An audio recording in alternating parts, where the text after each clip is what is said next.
সমাজ কল্যাণ মন্ত্রী যেটা বলেছেন আমার বলার মধ্যে কোনো কন্ট্রাডিকশন নেই। খামাখাটা দলের যে নির্দেশ সেই নির্দেশ অনুযায়ী আমি আপনাদের কালকে বলেছি। সমাজ কল্যাণ মন্ত্রী যেটা বলেছেন আমার বলার মধ্যে কোনো কন্ট্রাডিকশন নেই। খামাখাটা বলার কোনো কারণ নাই। আমি যেটা বলেছি এটা হচ্ছে মানে দলের নির্দেশক্রমে আমি সেটা বলেছি। আমি দলের সিনিয়র যুগ্ম মহাসচিব যেটা বলি সেটাই বলেছি। আর একটা ব্যাপার হচ্ছে আইনগতভাবে এখানে কোনো বাধ্যবাধকতা নেই যে শপথ করার পূর্বে দলের পদ থেকে বা সরকারের অন্য পদ মন্ত্রী হোক বা এমপি হোক এখান থেকে যে পদত্যাগ করতে হবে এ ধরনের কোনো ধরনের বাধ্যবাধকতা নেই আইনগতভাবে। কিন্তু যেহেতু উনি দলের মহাসচিব, কালকে দলের মনোনীত রাষ্ট্রপতি তিনি হয়েছেন, মানে রাষ্ট্রপতির মনোনয়ন পেয়েছেন দলের পক্ষ থেকে, এই কারণে তিনি মনে করেছেন নৈতিক কারণে তিনি দল থেকে পদত্যাগ করেছেন, পদত্যাগ করবেন এই হিসাবে তিনি পদত্যাগ করেছেন, যেটি দলের যে নির্দেশ সেই নির্দেশ অনুযায়ী আমি আপনাদের কালকে বলেছি। এটাই হলো ঠিক, আমি যেটা বলেছি সেটাই ঠিক। ধন্যবাদ।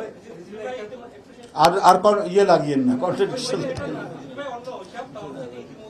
আমি বলবো যে আপনি এই যে বাস্তবায়নের জন্য 6 মাস যে মানে পূর্তি হলো সেই ক্ষেত্রে কতটুকু বাস্তবায়ন হয়েছে সেটার একবারে লিখিত একটি বর্ণনা বা একটি বুকলেট আপনারা পেয়ে যাবেন, কাল পরশুর মধ্যে আপনারা পেয়ে যাবেন। সেখানে দেখবেন শতকরা কত ভাগ হয়েছে।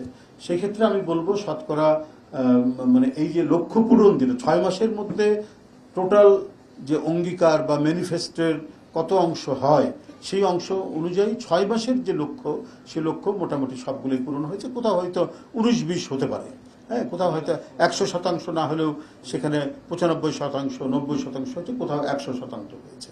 আপনার এই ধরুন 6 মাসের মধ্যে আমরা কতটুকু দিতে পারি, কি বলে ফ্যামিলি কার্ড দিতে পারি, কৃষক কার্ড দিতে পারি, কত কিলোমিটার আমরা খাল খনন করতে পারি, এগুলো সম্পূর্ণ স্ট্যাটিস্টিক্স আপনাদের হাতে আপনারা পৌঁছে যাবে।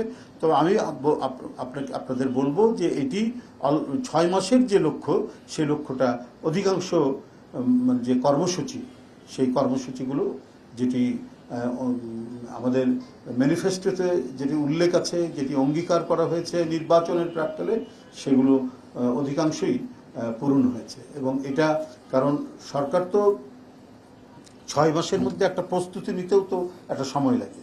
প্রস্তুতি পর্ব বা কর্মসূচিগুলো জোরালো গতিতে এগিয়ে নিয়ে যাওয়ার জন্য যে একটা রান আপ করতে হয়, সেই রান আপের সময় যায় 6 মাস 1 বছর।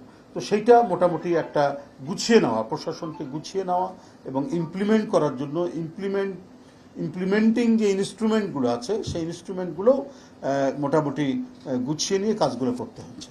তো সুতরাং আপনি দেখবেন যে এর পরবর্তী 6 মাস আরও জোরালোভাবে এটা অ্যাক্সেলারেট হবে এবং এটা ত্বরান্বিত হবে এবং কর্মসূচিগুলো সফল বাস্তবায়ন হবে।